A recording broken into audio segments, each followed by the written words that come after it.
Channel में आपका स्वागत है। मैं हूं जगदीश यादव। आज शुक्रवार के दिन हर शुक्रवार को तकरीबन मैं एक स्टोरी बताया करता हूं। आज मैं एक स्टोरी बता रहा हूं, एक फोटोग्राफर की कहानी, और वो लाइव स्टोरी बता रहा हूं आपको कि छोटे छोटे कस्बों में रहने वाले फोटोग्राफर किस तरह से काम करते हैं, कैसे सर्वाइवल करते हैं। दरअसल छोटे छोटे जिलों के छोटे छोटे कस्बों में जहाँ पर विभिन्न उपयोगी सामानों की दुकानें होती है, वहाँ सुदूर गांवों से ग्राहक आते हैं। बहुत सारे सामान भी खरीदते हैं तो कुछ फोटो भी खिंचवाते हैं। बहुत सारी महिलाएं किसी और काम के बहाने भी आती हैं तो आके फोटो खिंचवा लेती हैं। ऐसे में मनु गुप्ता किस तरह से सरवाइव करते हैं उनसे हम पूछेंगे। सबसे बड़ी समस्या इनके सामने जो आ रही है वो ये है कि लोग अगर फोटो अपनी ना ले जाएं और वो इन्होंने अगर उससे फोटोग्राफी कर दी, चाहे वो इवेंट की करें, बर्थडे की करें, शादी ब्याह की करें या स्टूडियो का शूट करें, अगर उनकी फोटो अगर वही ग्राहक नहीं लिया तो उसका कोई और लेने वाला होता नहीं है। ऐसे में ये बहुत नुकसान भी इनको उठाना पड़ता है, फिर भी सर्वाइवल तो जरूर दिखता है। तो आज हम आपको एक ऐसे फोटोग्राफर से मिलवा रहे हैं जो इसी विधा से जुड़े हैं और फोटोग्राफी करते इनको 3 दशक के करीब हो रहे हैं।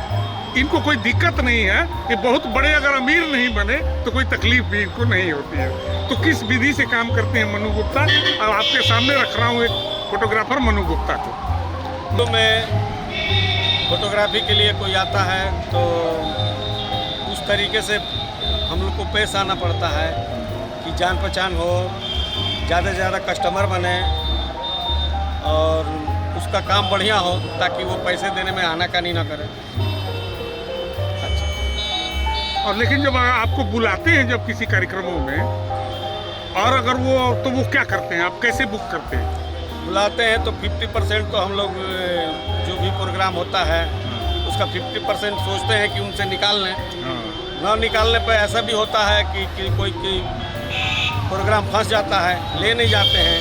कोई तो 10 साल बाद भी आते हैं कि हमारा प्रोग्राम दे दीजिए, लेकिन मिलता नहीं है हमको वो प्रोग्राम, ढूंढने पड़ते हैं। कभी रखा होता है कहीं, कभी रखा होता है कहीं, तो ऐसा भी होता है कि मिल भी जाता है, नहीं भी मिलता है। तो कितने % लोग ऐसे होते हैं जो अब ले जाते ही नहीं? 20 से 25-30% तो लगभग ले ही नहीं जाते हैं। तो वो आपको 50% जो एडवांस दिया उसी पे काम करते हैं? उसी पे काम हो जाता है, क्या करें, मजदूरी भी है। और जो पैसा दे जाता है वो सोचते हैं कि फायदे में हो गया, जो ले जाते हैं। तो क्या आप जब किसी इवेंट पर जाते हैं तो आपको चूंकि गांव देहात में जाना है तो किस किस तरह की परेशानी आपके सामने आती है? परेशानी तो कई तरीके की होती है। बताइए। जैसे गए तो टाइम से अगर नहीं पहुंचते हैं उसमें भी दिक्कत होती है, यही टाइम है आने का। अगर टाइम से पहुंच भी गए तो सबसे पहले जाते हैं हम लोग और सबसे लास्ट में आते हैं। अब पैसे में भी आनाकानी होता है कि चलिए आ रहे हैं, कोई बाहर के थोड़े ही हैं, हम तो गांव के ही हैं, हम दे देंगे। आने जाने में ATM का भी दिखाते हैं, कभी बैंक दिखाते हैं, तो इस तरीके की परेशानी आती है। बंद करो। काम चाहे कमाई के लिहाज से हो या फोटो खींचने के लिहाज से हो, कोई ऐसा इंसिडेंट बताइए, एक ऐसा अवसर या दिन बताइए जिस दिन आपको बहुत मजा आया हो काम करने में। काम करने का, हम एक शादी में जा रहे थे, हमारे पास बहुत पुराने 30-35 वर्षों की बात है। छपरा की तरफ जा रहे थे तो बलिया और छपरा के बीच एक नदी पड़ता है, घाघरा।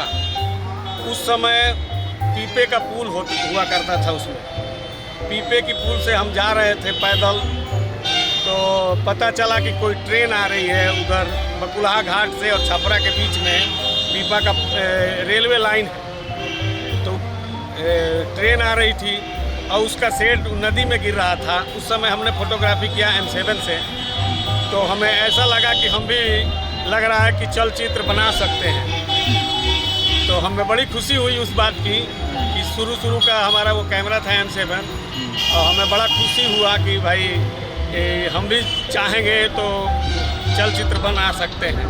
कोई ऐसा भी घटना बताइए जो आपको बहुत तकलीफ दिया और वो याद रहती हो हमेशा कि ये बड़ा कष्ट हुआ था, ऐसा दोबारा नहीं होने देंगे। इस तरीके से तो बहुत घटना है, लेकिन जयमाल के टाइम हमारा एक कैमरा जवाब दे गया।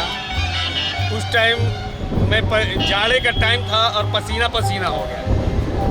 हम फोटोग्राफी कर नहीं पाए और दूसरे किसी की कैमरामैन से हमने उसको लिया, उस प्रोग्राम को, फिर हमें कस्टमर को दिया, लेकिन हम फील नहीं होने दिए उस कस्टमर को कि ये मेरा कैमरा ख़राब हो गया है। लेकिन वो तो झेप गया था कि इसको कोई बात हो गई है, पसीना पसीना इस जाड़े में क्यों हो रहा है। आपको इस स्टूडियो में जो आपने छोटी सी बनाए हैं, किस किस तरह की फोटोग्राफी करते हैं? फोटोग्राफी तो कभी लेडीज आ गई, कोई अकेले आ गया, कोई बच्चे के साथ आ गया, कभी कभी 10-12 लोग भी आ जाते हैं ग्रुपिंग करवाने के लिए। उस समय हमें बड़ी दिक्कत होती है, सोचता हूँ कि छोटी सी जगह में कैसे एडजस्ट करूँगा, लेकिन अब मैं जगह बनवा चुका हूँ, उसमें अब अड़चन इस तरीके की नहीं आएगी। प्रिंट बनवाने में भी पहले दिक्कत होती थी, बनारस हम लोगों को प्रिंट भेजना पड़ता था, लेकिन अब तो सुविधा बढ़ गया है। यहाँ भी बलिया में ही मशीन वशीन लग गए हैं सब, तो काम यहीं से करवा लिया जाता है, हो जाता है, सुविधा हो गया है।